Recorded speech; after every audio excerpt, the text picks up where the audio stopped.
Welcome to the Heavy Sweater Podcast. My name is John King. Thanks for listening to the podcast. If this is your first time listening, this is the Heavy Sweater Podcast, a deep dive into the beginnings of local Australian musicians and bands. What a week. It's flown by for me. Crazy times all around the world, but this podcast is not for that. Consider me a distraction, I guess. Yeah. This week's guest is Cooper Riley from Bad Neighbour. They're a killer band, not the heaviest band getting around, but Cooper has his roots heavily in heavy music. And pop punk and alt rock is always fucking hell fun to spin. So if you like that sort of stuff, or you just want to check out a new cool band in Brisbane, check them out. They're playing on the Sunshine Coast this weekend. On Saturday, they are playing at 11 Dive Bar in Maroochydore. So if you're in the area, go check them out. And then you can listen to them wherever you listen to music. So with all that being said, it's Wednesday and you know what that means.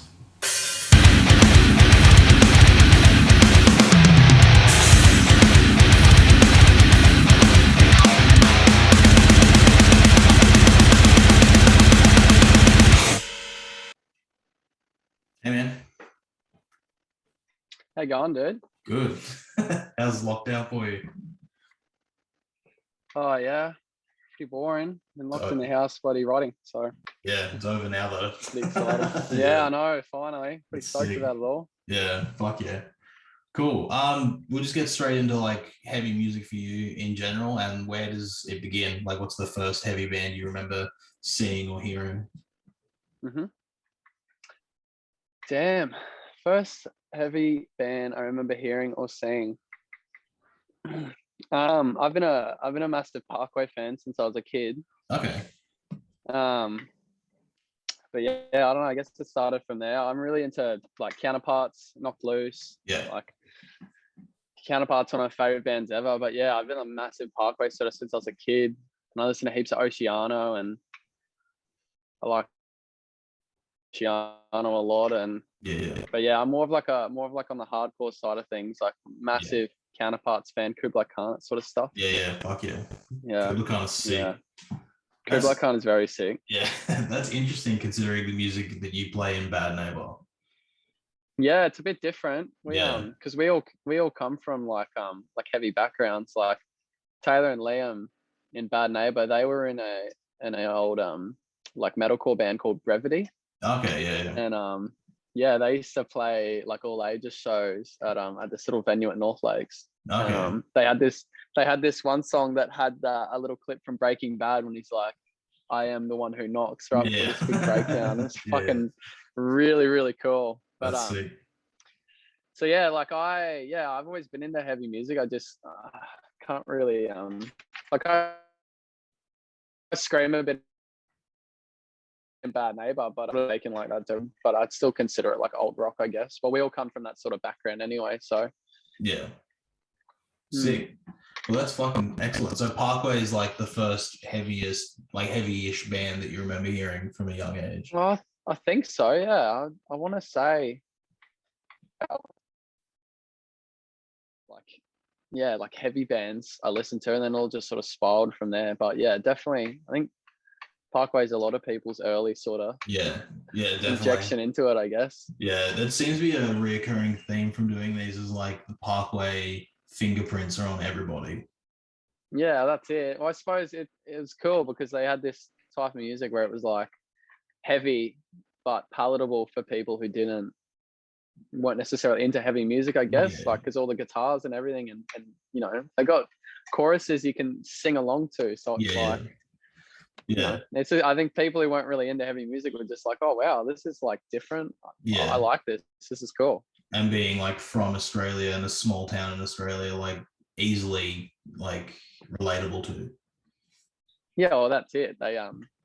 That's right. Everyone was like, oh wow, these guys are from Byron. That's insane. Yeah, They're just like us. And then it just spiraled from there. And Yeah. I think everyone looks up to them a lot. I definitely do. Definitely. What they've managed to do.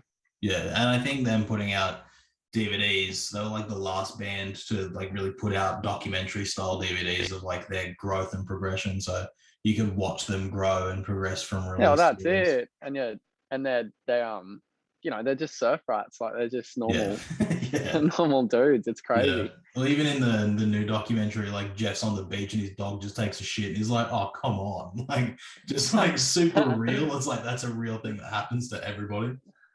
Yeah, dude, I really enjoyed that last documentary. I Yeah, was it was like telling all good. my mates to watch it. It's really good to see like them on the scale they are, and they still have little problems like bands like us have, Yeah. like sound issues and cues on stage that are supposed to happen and they don't happen. Like Yeah. it's sort of grounding to be like, oh wow, this like massive band still has these problems. Like Yeah. not everyone's perfect.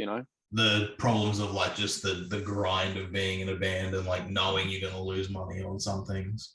Yeah, that's it. Like Yeah.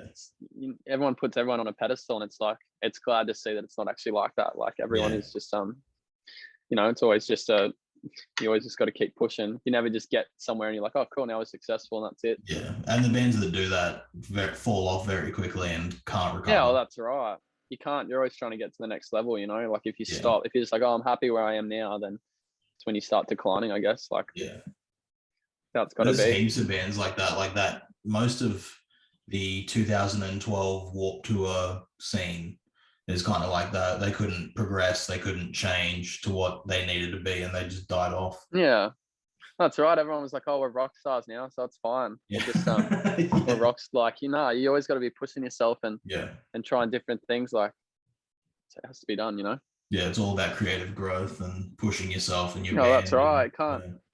Can't release the same album 5 times in a row. Like you gotta, and if you do, you gotta go and it gets a change it bad up and do fall off. something different. Yeah, for That's sure. it. Like Yeah. we were releasing like all this like like early like front bottom stuff for Bad Neighbor, and then we were Yeah. just like, oh, this we don't want to make this music. We want to make like heavy for us, like Yeah. heavier emo.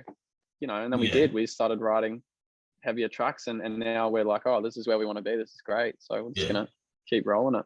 And it's a good place to sit as a sound like that, neck deep, fucking state champs style of pop punk. Yeah. Which like the vocal, like Yeah, your that's it, man. Like vocal, you got to it's a good little niche to sit in, and yeah. You can make what you can of it. yeah, it's You a can good make it a little. I don't sound. know. Yeah, that's right. Like we've added a bunch of like stuff in now as well, which has been really cool. Like it's just nice to do, to not try and like we were just trying to write songs that we thought people wanted to hear, and then we're just like, well, let's just try and write what we want to hear, and then Yeah. people really liked it. So our last single's doing really well, and we just sent off our next one, Fuck yeah. which is even it's even more different than the last one, and it's Oh, cool. just really excited to be doing what we want to do instead of being like, oh, we think this is what people want to hear, so we're just going to keep writing these songs. I think if you don't write what you want to play or what you want to hear, it comes across. Yeah, well, that's right. You sound I don't want to say like a sellout, but it just sounds commercial, like you're trying to impress people, yeah. For sure. Yeah. And who's like, did you guys record in-house and send it off for mixing and mastering? So for the last one, for When the World Explodes, we recorded with Callum Robinson. Okay. And so he mixed the track and he produced and engineered everything, and then it was mastered by Brock Weston of Bugs. Okay. But this last one, I was really, really excited about it because we engineered with Callum and he produced it. And then we sent it off to Matt Templeman, who produces and records Sly Withers. Yeah. And I've been a massive fan of him for a long time. And and I hit him up on a whim to mix our track, and he said, "Yeah, I've heard of you guys before. Let's do it." Fuck yeah, that's sick. And I was like, "Oh, okay, cool, awesome." And then so we that's been a couple months in the running, and then it's really exciting that he did it, and we actually just sent it off like a few days ago, and yeah, it's all happening. So we're stoked about it. I think that's a thing. Like that's all good. But I think that's the thing. Young bands or like newer bands sort of don't know if you can do. Like the worst that somebody in a bigger position than you can say is no. So like, that's it. Like we I hit him up on a complete whim, just like, wow, I really like this dude's work. I'm gonna I'll just go talk to him. I'll just ask him, and then he was like, yeah, cool. I've heard of you guys. I'd love to. And I was like, oh shit, really? okay, cool. Let's do it. And then, yeah, it's just crazy that it was that simple. Like, I think a lot of people don't understand that everyone's just like an email away, you know, like literally. it's not, you don't have to be so like, oh, I really look up to this person. Like we just send out emails left, right, and center and just go, hey, we'd love to open up this show, and it'll be a massive show. We just go, hey, we'd love to work with you, this, that, and the other. And half the time you get a reply. Yeah. And even if it's not the reply you're looking for, but they're just people. Like people are going to reply and be like either yes or no. Yeah. And if it's a no, then your name's out there anyway. Yeah, well, that's right. Like you got to ask. You just got to ask anyway. You know, like it's has to be done. Definitely. Yeah. That's sick. Bad Neighbour starts in 2019. Did you have any bands before that, or is this your first like band to do the thing? I did some acoustic stuff before we started the band. I did a bit in school, but no, not really. Like we sort of started and we wrote Odd Socks, and then, but no, I wasn't really in anything before. Just sort of like emo acoustic stuff, and then I got together with Liam and Taylor. I went to school with them since I was like 13, and the rest is history. We just on the up and up, and it's good that it's the first one, because we had a lot of that learning curve and like growing pains when we started, and there's a lot of things that I would have done differently if we could have gone back. But I feel like now we're really in our groove where we started now. But it's almost good to have like that baby teeth band. I think the first one where you learn all the lessons, and then definitely you start the next one, and then you've learned all the lessons from the previous one. But I think we've done really well to just sort of mold Bad Neighbour into what we want it to be, instead of just starting again, I guess. Yeah, I think it either goes one or two ways. Either the first band either changes with everybody in it, or it just turns to nothing, and then the people in it have learned enough from that to take it to the next thing they do. Yeah, 100%. I think it's hard. Yeah, it's hard because instead of we sort of changed how we sounded, a lot of people just go, oh, this sounds too different, so we're just going to start something new. But I don't think you have to do that. I think in our genre specifically, like we could make a song he's screaming, or we could make a song where I'm like singing really like delicately. Like there's no like boundaries, which I really enjoy. There's more wiggle room for sure. No, that's right. You can sort of do, whatever type of music you want to do, really. There's no boundaries in alt rock, I guess, and punk. Definitely. Well, that's the premise of it all, to have no boundaries and creatively do what you feel like. Yeah, well, that's it. Like you want that freedom to be able to just write the music you want to write, I guess. And it's nice to not be limited to, oh, we can only have our guitars sounding this way, or we can only have me singing this way. Like, I really enjoy it because I can write however I want and be like, hey, and we can go record it and it's still a Bad Neighbour song. So it is what you make it with your writing. That's sick. That's it. Cool. So from coming from the beginning and Parkway, and then discovering hardcore from then, where is like the first person in a band that makes you realize that you could sing or play guitar and take that step? I grew up listening to a band called Against Me, and they're like so I'd say they're just like a straight punk band, I guess, and they've been around since like 1999, I want to say. And Jay Weinberg used to play in there from Slipknot. They're just so Laura Jane Grace is like my absolute idol, and I've been listening to her since I was a kid. And I just think she's the most punk rock person ever. And I found Against Me when I was like 11 or 12, and I was just like, oh, that's exactly how I want to sing. And that was how I've been teaching myself to sing since then. And that's exactly how I sing. It's exactly how she does, with like a bit of grit on everything. I look up to her so much. She always played Rickenbackers. And I wanted one since I was a little kid, so I went and bought one from Russia, and it was like $3,000. But she's just like my absolute idol, and they do a lot of songs in the key of E, and so all of our first songs are in E. We just rewrote the same song like 10 times. But I'm a massive Against Me fan. I got like 3 Against Me tattoos, and it's a massive fan. I don't think they're a band that like they've always been around. I think people know who they are, but their fans are like full-on fans, and then people just like, oh, I've heard of Against Me. That's it. You're either like, oh, I've heard of them, or you're like, yeah, I would die for this band. Like, there's no in Yeah, for between. sure. Yeah. They're just good because all their roots are like in that like proper punk Yeah. and like I think it's so punk because like Laura Jane Grace, she changed her gender. She had a Yeah. gender reassignment. I can't remember. It was a really long time ago, and so many people, it really weeded out people who were like, obviously against it and for it. And I think Yeah. that's the most punk rock thing ever. Is Yeah. she was just like, well, I don't really care what you think. And then they went and released an album called Transgender Dysphoria Blues, Yeah. and everyone was just like, wow, man, what are you doing? That's not against me, something the other.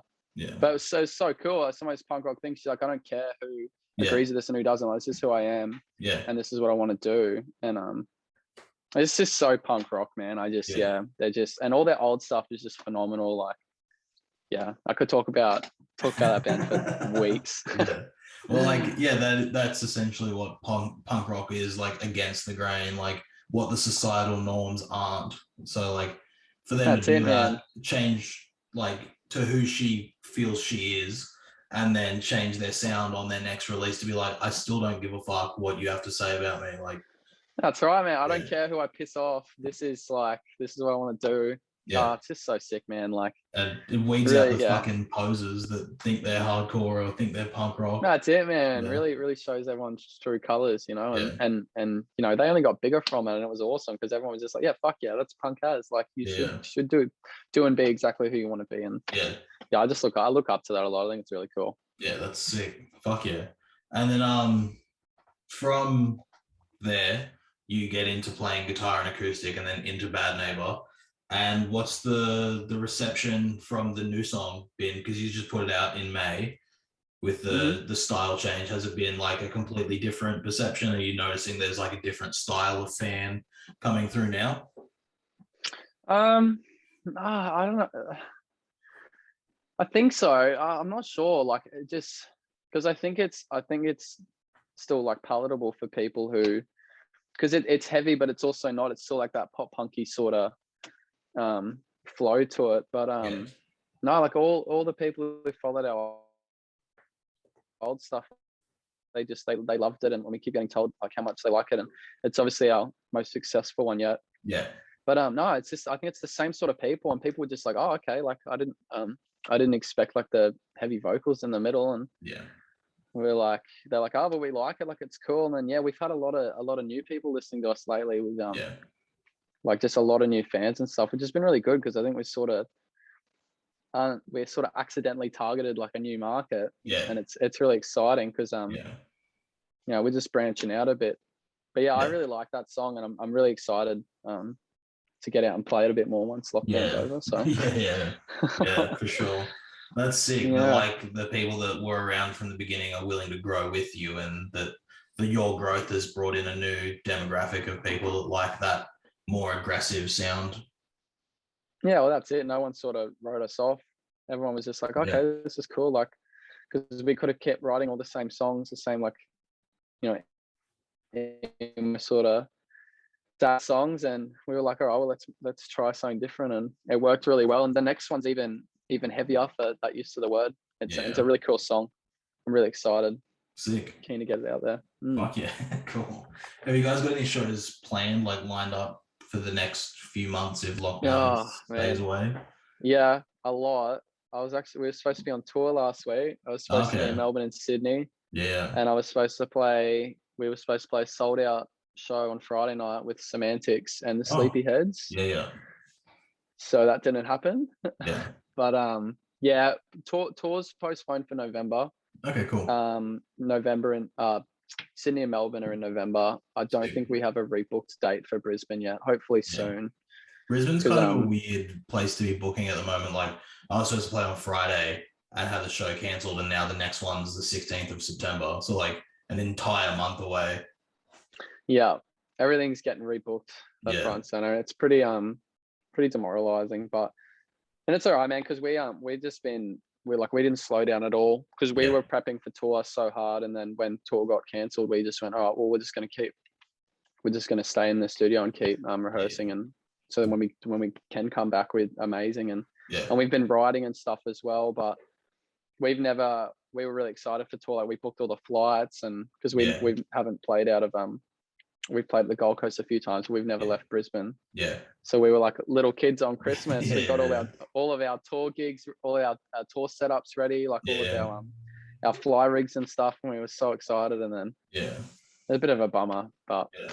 No, I think like that experience of getting out of your local scene is like definitely refreshing for young bands. I remember the first time I went to Sydney, like it was like a game changer. I felt like the band I was in was doing crazy stuff because we were playing interstate. yeah, And then you get there and you're like 3 shows deep, 3 hours of sleep every day. You just rat shit. And then you've got to like come home and like start booking shows straight away back in your local scene to like keep the progression. yeah. Well, that's it, man. We were just so keen. Like we were like, wow. We didn't think we'd get out of Brisbane, but there was like a turning point for us right before, like at the start of the year, the start of this year, where we were just like, well, like we don't want to just be a Brisbane band. Like we want to be a touring. Yeah, and you've got to make that we started leap for sure. If you don't, then you're just going to stay in Brisbane.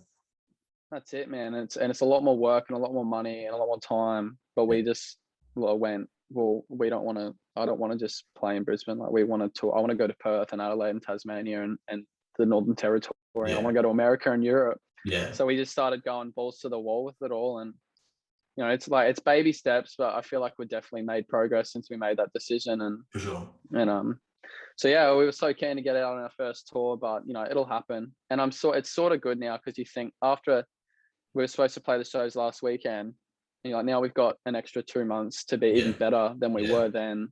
Yeah. It's all hard work, and if you go into another city, you want to be the best you can be. Definitely, yeah. Yeah, so, especially like got to look at the positives. Especially being a band that like a lot of people might not have heard of before in that state or that area. You've got to come out with your best foot forward, so then they'll just pull their phone out straight away, search you up on Facebook, like Instagram, like download. Yeah, you've got to lead with your best foot always. Yeah, that's it. You got to give them your best. There's no point, giving them half-ass. That's exactly what you want. You want people to pull out the phone and go, who the fuck is this band? Add this. Like, this is fucking sick. That's exactly what you want. Yeah. And excited for that when it all happens again. But for sure. Just got to bide our time for the meantime. Yeah, which and I think everybody has to. And then when there are shows, hopefully people are keen enough to get outside and do something that they come out to local shows and build the scene back up. That's it, man. Well, I think when it all comes back, I think it's going to be fucking crazy. Like I can't wait. It's been such a big build up, and I think when they're like 100% shows, 100% capacity can come back, and there's just gigs from Thursday through Sunday again. I can't wait for that. I think it's gonna, because I think all of us, like me and all my friends that are in touring bands and whatnot, everyone has just been like, wow, we really took this for granted.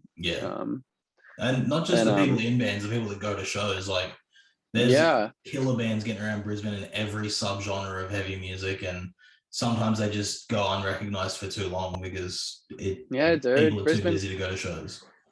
Brisbane's a city of rock and roll, man. There's so many, seriously, man, so many good bands coming out of Brisbane at the moment. I wouldn't know where to start. Like it's just the amount of music that's coming out at the moment is just insane.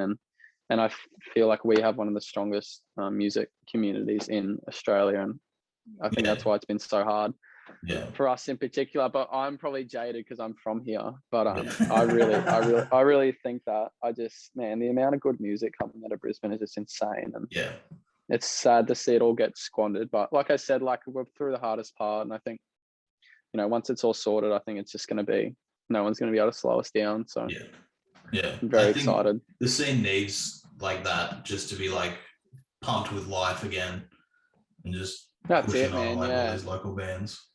I think it's just going to explode, and it's a bit hard for everyone because no one can really make an income, because everyone at the start of COVID was like, okay, cool, we'll just go record and we'll write. And it'll be, we'll just put the time into that. But the thing is, no one can make an income unless you're putting your own personal money into the band, which you should do anyway. But it's hard to make an income for the band to be self-sufficient when you can't play shows and you can't sell merch and you can't.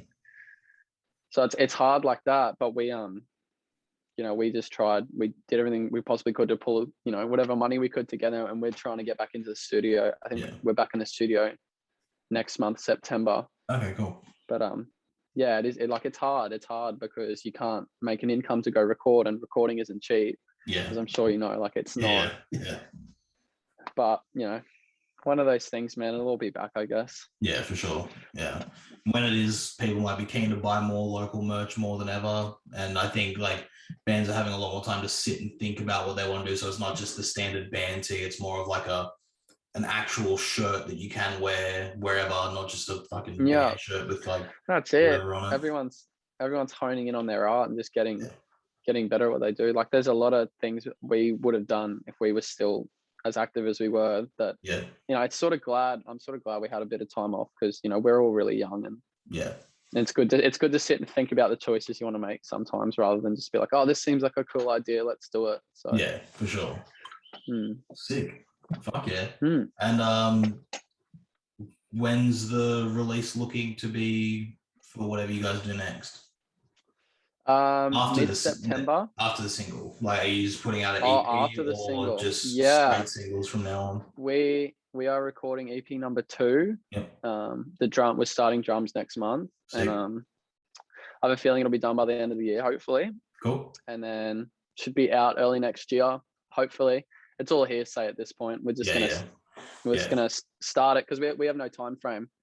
We'll probably drop this next single, and then just we'll finish out the rest of our shows, and we'll drop off the face of the earth for a couple months and just record, and then be back with a bang next year, and hopefully we can tour it a lot, because we really want to travel. And so yeah, it should be fun if we can get in and get it all smashed out. It's a very, very different mess of songs though, so it's going to be a big process recording them all. Well, as long as you guys like know what the songs are meant to sound like, it'll just be like nothing, just like practicing essentially.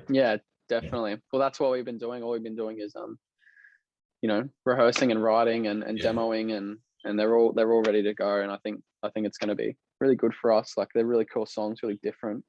Fuck yeah. But yeah, it's been good to have that time off to just be able, like, you don't just smash out a song like, okay, cool, let's get in the studio and record it. Like, we go over the songs like a million times. And pinpoint every detail exactly how we want it to be, which has been nice. And there's definitely like the biggest blessing of like COVID, because like I've been working on what I'm doing now for like 2 years. So there's been songs I've had for like a year and a half that now I'm looking at and I'm like, half of this is dog shit, needs to be rewritten entirely. And then it's like the best thing for that song, instead of writing it, being like, it's ready to go, recording it, putting it out, and realizing afterwards it's shit house. That's right. It's good to, and it's hard because when you write a song, you get so excited about it, and you're like, wow, I gotta get this recorded right now. This is the best thing I've ever done. But you've really you have to sit and like marinate on things before you make decisions. And it's hard, because I'm the same. Like, I wrote a song yesterday and I was like, oh my God, we'll put this on the EP. This is going to be so sick. But it's not fair of me to go to the band and be like, oh, I wrote this song, everyone learn it. It's going on the EP. And it's like, no, you gotta flesh it out. You gotta write each part 10 different times and make it as good as it can be. Otherwise, you're just not doing your songs justice, And realistically, if a song is weaker on a release than any other thing, on that same release, it's going to be pointed out. That's right. It's going to stand out. And I think now with the quality of music coming out, you need to make sure that like everything you put out is on par with itself, so it's a consistent release. That's it, because in the scheme of things, like when you're looking at one song in a release, there's always going to be ones that are better than you got to try and make them as equal as possible. So you're not releasing 4 really good songs and then 1 mediocre one, I guess.